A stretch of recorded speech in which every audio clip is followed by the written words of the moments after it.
Alright, we're going to try this one more time, guys. Technical difficulties, and I do apologize.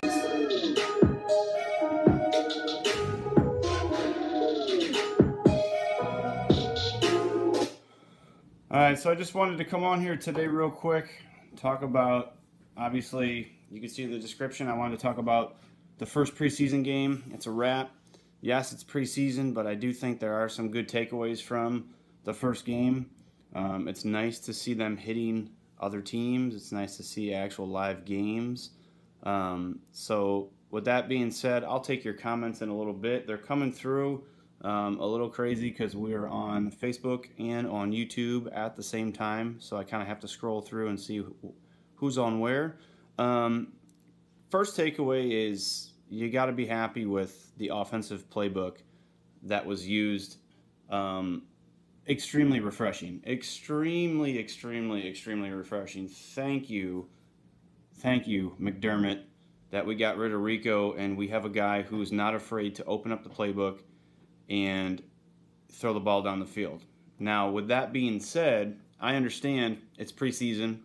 I understand that teams play a lot of vanilla defense. Teams don't necessarily get after the quarterback. Teams are playing just your base defense. But to see all three quarterbacks doing something different, I feel is extremely refreshing. And I don't want to hash too much on the past, and I don't want to dog anybody that was here previous the last 3 seasons. But it's nice to see someone stand in the pocket and deliver the ball down the field. Whether it be slant routes, whether it be wheel routes, whether it be just throwing the ball down the field was very refreshing. If you look at the 3 quarterbacks combined, they threw for over 300 yards. Now, Nate Peterman came out on fire. You know, I mean, he was 9 for 10. Do we want to say that the interception was his fault? I don't think so. I mean, if you look at the play from behind the Bills' line of scrimmage, he had Nick O'Leary wide open down the seam. I mean, he was wide open for 6 down the seam, which, you know, hey, there's an internal clock. All QBs are going to want to distribute the ball, you know, as soon as possible. The safe bet was Chris Ivory. Chris hit him in the hands, bounced off his helmet, it was picked. So I don't necessarily blame him on that one. But Peterman looked sharp. Peterman looked really sharp, especially the chemistry that he had on the first drive with KB.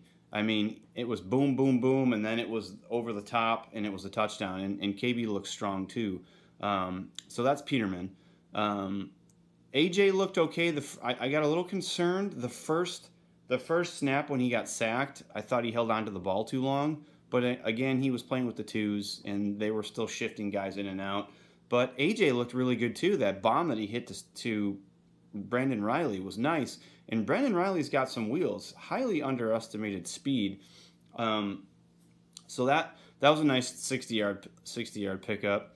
But McCarron, he controlled the offense. He moved the sticks and controlled the offense. I do still think that he holds on to the ball a little bit too long. But then again, it's not as long as what we've accustomed to seeing the last 3 seasons. And then going into Josh Allen, you know, he was playing with the threes. Offensive line was a little suspect at times.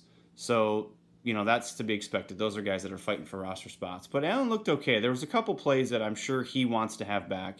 And the one thing that I do like about Josh Allen is that he puts it all on himself. You can tell when he comes off the field, and if it's a play where he knew he had someone or it was miscommunication with the receiver, he threw the ball where it wasn't supposed to be or what have you. You know, he's the first one to say, that's my bad. That's my bad. And he looks like he's determined. So that was the QB play. I was extremely impressed with Nate Peterman. I'm not the biggest supporter of Nate Peterman. I'm not the biggest hater of Nate Peterman. I just wish that last year in San Diego didn't happen. I think we all do. I think that it's an unfair assessment of him going forward is the 5-pick game against San Diego. That's just not fair. He looked really sharp. So, you know, he's been running with the ones this week too in practice. So that will be interesting to see who starts game 3 because I think Nate's going to get the start this week against the Brownies. So let's see. So we talked about the playbook. I think Dable's extremely sharp. Now, the one thing that I think is still in question is if McDermott's going to let him call the plays from up in the booth or if McDermott wants him down in the field. And Dable has said, he said in his press conference that is McDermott's call. But he said this is the first time he's been at that vantage point, and he can read the field so much better. Defensive lineups, substitutions, all that stuff. So that'll be interesting to see if he stays up in the booth or if he comes down onto the field. Because McDermott's like a hands-on guy. He likes to walk over to somebody and let them feel the emotion when he wants to either call a play when it's on fourth down or he wants to go for a goal line situation or something like that. Because McDermott is, yes, a defensive-minded coach, but I think he likes to have the final say, obviously, in those crucial situations. And then after that, my last takeaway from the preseason game is the Bills secondary, the 2s and 3s. They need some work. We need some work on our depth in secondary. We were getting lit up from backup quarterback to a backup to a backup to a backup, and they were making the Bills secondary look really bad. So that's something, we brought a bunch of guys in. We drafted a couple guys. We drafted Neal and Johnson. We brought in Phillip Gaines. We brought in Vontae Davis. And all these guys are after the first 3 or 4, they're falling off, and they're falling off big time, and it wasn't even close. And if you look through anything that came out this week in camp, they've been shuffling things in and out, trying to figure out who the nickel is and this, that, and the other thing. So with that being said, I'm going to stop for a sec. I'll take some of your comments. Ken Patrick, what's up, dude? Says nice to see actual touchdowns and not field goals. That I agree. What's up, Ross? Sharif's in the house. What's up, dude? Gino, who do you think starts week 1? I'm not going to get into that yet because there's a whole lot of stuff that I still think needs to happen. And this week will be a big telltale sign. If Josh Allen runs with the 2s and does well, who do you start in game 3? Do you go with Peterman? Because game 3 is the dress rehearsal, the cliche term for preseason game 3. Fox87, what's up, dude? Randy Yale. Who do you think starts the first preseason with the ones preseason week 2? I think it's going to be Peterman. Arturo, what's going on, man? Yeah, Peterman's practicing with 3s and Allen's moved up to the 2s. That is correct. Green Bastard's back again. Thanks for coming back, dude. Love the support. Travis Bauer. Janica. All right, I'm not going to get into all these because I want to kind of stay on my 3 topics, which is, number 1, we already talked about we already recapped preseason game 1. I can go into depth about, the defense, the offensive line, the quarterbacks, the running backs, but I would be here all day. Having watched the game now probably 5 times, slowing things down, I can get into more in-depth stuff, but I want to try to keep this as brief as possible. Because I will touch on some other key positions and things like that I pointed out that I saw that kind of caught my eye. All right, so the next thing is players that I think are trending up or trending down. I have a list. So if you see me looking over at my list, I have a list because there's quite a few names on it. Trending up, and which is a surprise to some, not a surprise to others, is Nate Peterman. Nate Peterman, beginning of camp, he was like the guy, right? Everybody was talking about how good he was, how he was running the offense, he was picking things up quick. And then for a little while, you didn't hear much about him. You heard about AJ and Josh maybe fighting it out, and Nate was kind of on the back burner. But after starting Nate in preseason game 1, he looked really good. And that's nothing but good for the Bills. Because I feel like if you have Nate and AJ plays the way he did and Josh comes along at some point to where we think he's going to get to, you have a really good situation. This is a real quarterback competition. This isn't, 2015 when we had EJ, Matt Castle, and Tyrod. This is a real quarterback competition. So it's going to be interesting to see how this plays out in the next couple preseason games, see how camp winds out. All right, so Nate's my first guy. Second guy trending up, I think, is Ray McLeod. He really impressed me, knowing that previous weeks he's had issues running routes in practice and in camp, but he looked like the chemistry he has with Josh Allen is really, really, really good. He obviously caught the touchdown from Josh. But he looked really good. He looked like he was running the routes real crisp, and when he gets the ball in space, it's really dangerous to watch. So it's good. It's good. So he's trending up. I also have Rod Streeter trending up. I think he played solid. Again, coming back from his injury from last year, I think he's going to contribute. I think he's going to make the roster. I think he's going to contribute. I thought he had a pretty solid game. He wasn't in there a ton of time, but I thought he had a pretty solid game. I don't know if this next one, if you want to say he's trending up because he's a rookie, but Harrison Phillips is impressive. If you guys saw the play where it was kind of a broken coverage when McCaffrey kind of got outside and then he kind of juked Tremaine Edmonds, who was 15 yards downfield, a defensive tackle. You don't see that often. Harrison Phillips made that tackle. Plus he had the sack and he was dealing with an elbow injury. So nothing serious, but he's really impressive, and he looks to be who we thought he was. He is who we thought he was. And then I got Marcus Murphy. He has to be trending up. You guys know, if you saw my video last week, he is one of those guys that if somebody goes down, if Shady, God forbid, or Ivory, God forbid, goes down, I think he's extremely serviceable. He had some catches out of the backfield on some screens. He obviously had the touchdown. He looks like he is the number 3. Extremely impressed with him. So those are my guys trending up. There could be more. I could have a whole list, but I wanted to keep it brief. So trending down, and you guys may or may not agree with some of my guys on here. Robert Foster. Just run the routes, man. Don't give up on plays. I mean, the one first snap for Josh Allen, I understand. It was thrown out of bounds. Okay, that's not your fault. But the couple other bombs that he threw to you, if you would have finished the route and just kept your stride going, just kept the stride going, you would have caught, it would have been an easy 6. Easy 6. And other things coming out of camp on him too is that he's got the dropsies and he's trying to chest catch everything and things like that. So keep an eye on him.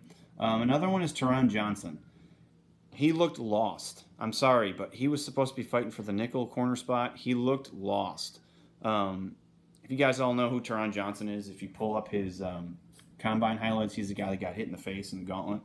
That has nothing to do with it, but I thought that was funny. But he looked lost. So hopefully there's some things that can be worked on. Hopefully Leslie Frazier in the secondary secondary coach can kind of get him in shape. But I thought he just kind of looked lost. The next one, I hate to say it, but Vontae Davis. He did not look like Vontae Davis of 3 years ago. Now, okay, I can be easy on him because he's coming back from an injury-shortened season, but he needs work. And the difference between him and Trey at this point is night and day, and he needs work. So hopefully that's something that he can get. Maybe he gets more reps this week. Maybe the third preseason game he plays the whole first half. Maybe in camp they start doing things that they saw in the film that he was getting beat on. He just doesn't look like he wants to hit. He looks like he's afraid to hit.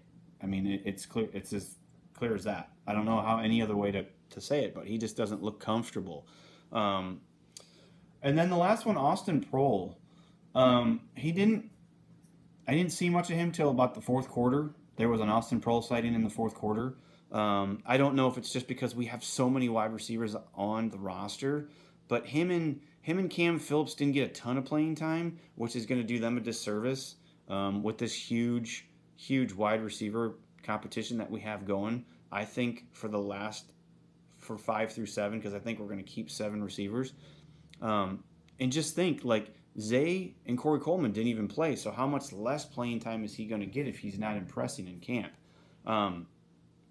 So that's that. The last but not least is it kind of picked up a little bit as the game progressed into the fourth quarter, but the threes that Josh Allen was running with, the offensive line, they need help. They need a lot of work. They need a lot of technique work, footwork, hands up. There was a lot of stuff where Josh Allen had less than 2 seconds to throw. It was snap, he took a step, and there was a guy right in his face. And that was bad, but on the other side, we saw the mobility of Josh Allen that not a lot of people, I don't think, knew that he had. We knew he was kind of elusive and he could get outside the pocket, but he was getting, it was like a turnstile. Like there was somebody in his face every time he threw the ball. So it was I don't want to say it was refreshing to watch him scramble, but it's nice to know that when there's a dead play that he can get yards, something positive out of something that could be catastrophically negative.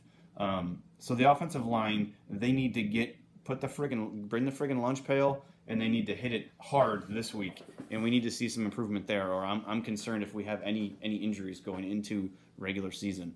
All right, I'll take some comments. I'm way behind. John Pierce, what's up, dude? Ken Patrick, what's going on? Jason Dean. Jason Dean says a good comment. Jason Dean says everyone wants Peterman out and Allen in. Why? If Peterman does great, I'm not worried about Allen being #1 draft pick, being backup. That's a good point because, everybody's screaming, and me too. Like I want Josh Allen to play because I know what we gave up to get him. I know that we mortgaged the farm per se to an extent to get Josh Allen, and he's grown on me a lot because if you guys saw my reaction when we drafted him, I wasn't happy. But that's neither here nor there. Okay, so he's now our franchise, quote unquote franchise quarterback. We gave up, we moved down. We gave up a whole bunch of picks. We traded all these guys away last year in preseason. We did all this stuff to get Josh Allen. So of course I wanted to see him start. But if Nate Peterman is starting and he's playing the way that he played last week, yes, it was only preseason, I get it. But if he plays the way he played last week, why not? Why not start him? Let's win games with Nate Peterman. Let's win games with Nate Peterman. There's nothing wrong with that. He was hitting different receivers. And what's going to happen when we get a heavy dose of Shady? You open up that passing game.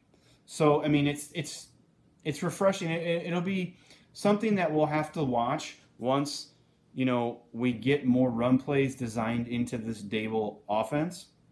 It'll be interesting to see if we're still going to become this passing attack that we had last week, or if that was just to showcase all three quarterbacks, just to kind of see what we had. Because I want Allen to start, yes, because I think the kid's going to be the long-term answer. But if Peterman's playing well, why don't you want to start him? Because he threw 5 picks. You don't think he's learned from that? He threw 5 picks against San Diego. You don't think that he's learned from that? If you ask Sean McDermott, this guy is mentally tough. To the scrutiny and the criticism that he must have gotten everywhere, the local media, the national media, everywhere, he has to be, mentally tough to withstand that and to move on and to play, progress throughout the OTAs, progress throughout training camp, get into preseason game 1 and be like, all right, look, I'm gonna go 9 for 10. The interception wasn't my fault. I'm gonna throw a touchdown to KB. I mean, it's impressive. So that's my take. Everyone is saying Allen would have done better running with the ones. Well, I guess we have to wait and see because we don't know when that's going to happen. Austin Proler Foster is trending down. I agree. I just said both of those. I agree with Sharif. Sam Mazza, what's up, dude?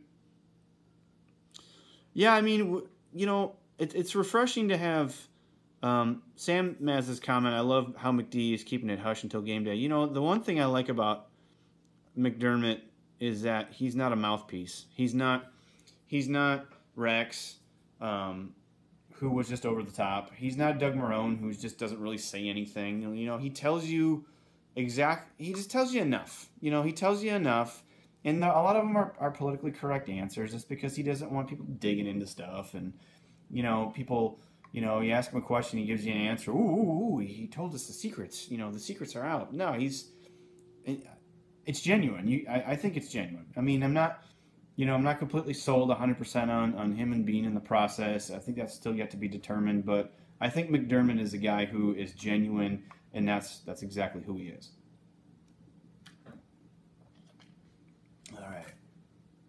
Yep. All right. I got to catch up to you guys. I'm way behind. So let me scroll all the way. Rico says Peterman. I agree. If we're winning with Peterman, let him play. I agree. Sharif's talking about Mac. I try to keep pushing off talking about Mac on all these because it comes up in every single live that I do. I kind of want to just do a live on Khalil Mack. I'll get to him at the end, Sharif. I'll kind of touch on it. Again, I'm not an expert. I don't work for the local media or the national media. I don't work inside One Bills Drive, but I give you my spin on it at the end. All right, a couple other notes. You guys saw in the heading that camp is heating up. So what I meant by that is I think these guys are sick of scrimmaging and practicing against each other. I think we need to get these guys into another preseason game soon, because if you saw, and this one kind of shocked me, but Kyle Williams punched Jordan Mills. Okay, and it wasn't just a punch, it was a clothesline. He punched him and then he clotheslined him. If you guys can find the footage anywhere,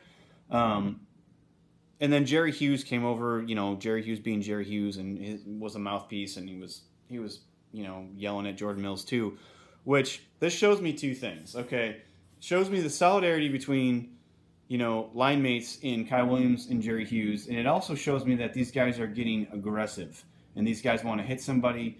These guys are done with camp. They're ready for the regular season. They just want to go up against somebody, hit them in the face.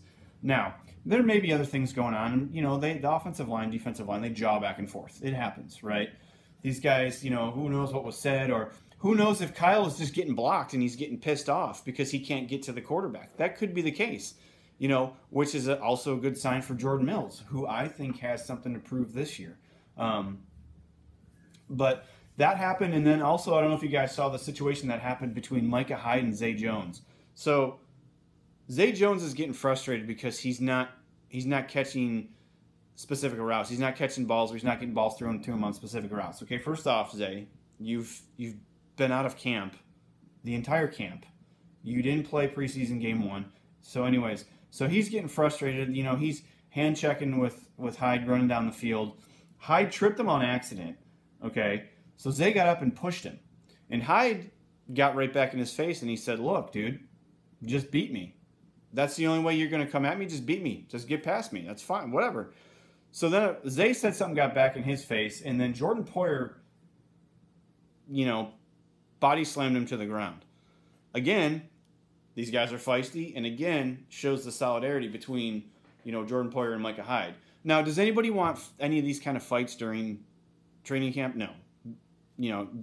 In between with prep for the next preseason game? No, I don't think anybody wants that.